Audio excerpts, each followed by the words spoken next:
In Venezuela, young generation of opposition leaders work to build grassroots support.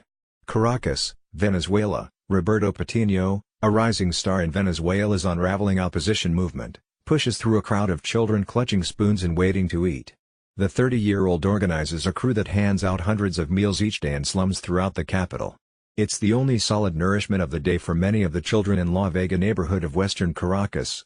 And while it doesn't come with a serving of explicit political indoctrination, there's no doubt it's a sharp rebuke to the government's narrative that it alone can feed the poor.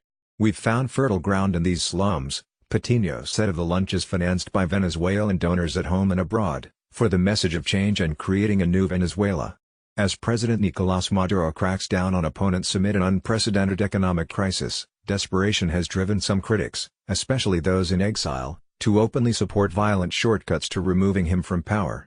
There was an apparent attempt on Maduro's life in August with explosives-laden drones, and some critics have welcomed recent suggestions by the Trump administration favoring a military coup. But many of the beleaguered opposition figures remaining in the country see their best hopes in capitalizing on widespread discontent with Maduro's rule playing out in rough neighborhoods long considered his strongholds. It's there where Patino, a former student leader, and other grassroots organizers in their 20s and 30s have been feeding children, encouraging women to become community activists, and organizing protests to demand public services like reliable drinking water and electricity. 28-year-old Mario Albert Barrios, the National Assembly's youngest member, has been giving talks at empowerment workshops urging women in a working-class section of Caracas to replace their passive complaints with action toward making their neighborhood better for everyone. It's a long-term strategy in a country where citizens are increasingly giving up on democracy and when the opposition's old guard is increasingly discredited. It's time that this generation took a step forward against totalitarianism and took the reins in the fight, Manuela Bolivar, a 35-year-old opposition lawmaker, tweeted recently. Years of strong-armed government tactics, and internal battles over egos and strategy, have left Venezuela's opposition divided and feckless. Things looked up briefly when the opposition won control of Congress in 2015. But it quickly found itself outmaneuvered when Maduro began to ignore its dictums and target its leaders for promoting street protests last year seeking his resignation that left more than 120 people dead.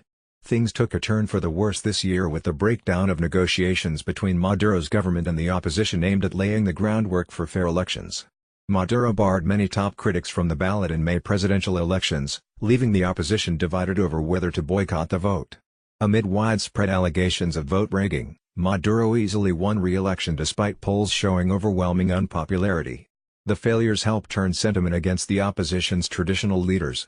On social media, figures including former National Assembly President Julio Borges and former presidential candidate Henrique Capriles are routinely denounced, with little direct evidence, as sellouts who have cut secret deals to coexist with Maduro. Other opposition figures have been jailed, banned from politics by government-controlled courts, or exiled, like Borges and former Caracas Mayor Antonio Ledesma. In addition to a generational divide, exile is also driving internal frictions. Some leaders still in Venezuela like Capriles and former presidential candidate Henri Falcón have recently hinted they are open to a new attempt at dialogue, saying the tough talk from abroad will only lead to more bloodshed and consolidate Maduro's grip on power. Allegations that several prominent opposition leaders, along with government officials, received payments from graft networks inside the state oil company or from a Brazilian construction giant also stained their credibility.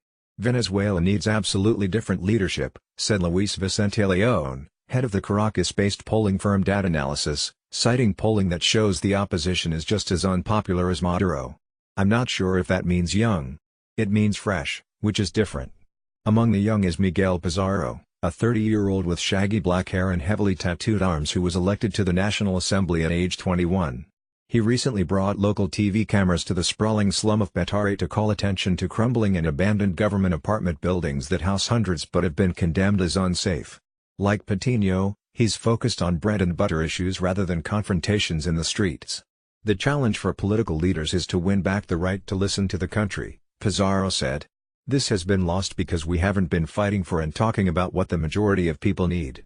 The opposition's overall unpopularity and sharp internal divides indicate that government officials' crackdown has been successful. "They're not successful at dealing with the economic crisis and hyperinflation," said Michael Penfold, a Caracas-based fellow for the Woodrow Wilson Center in Washington.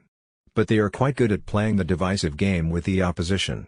Patino, meanwhile, said that he's deferred his political ambitions to focus on feeding 1,800 children 5 days a week in 21 slums of Caracas. He believes it's his best chance at influencing his country by providing a vision of Venezuela's future different from the one featured in incessant government propaganda. He's also founded other projects, like one that collects data on murdered Caracas residents in an attempt to fill the void left by the government's refusal to publish crime statistics. Patino comes from a wealthy family and says he could have made a career abroad, with several job offers upon completing his master's degree at Harvard University. But he says the struggle is at home in Venezuela, feeding children one meal at a time. I launched this initiative, first out of a sense of humanity, a sense of what is needed right now, Patino said. But also out of the thought that this is what service should be about.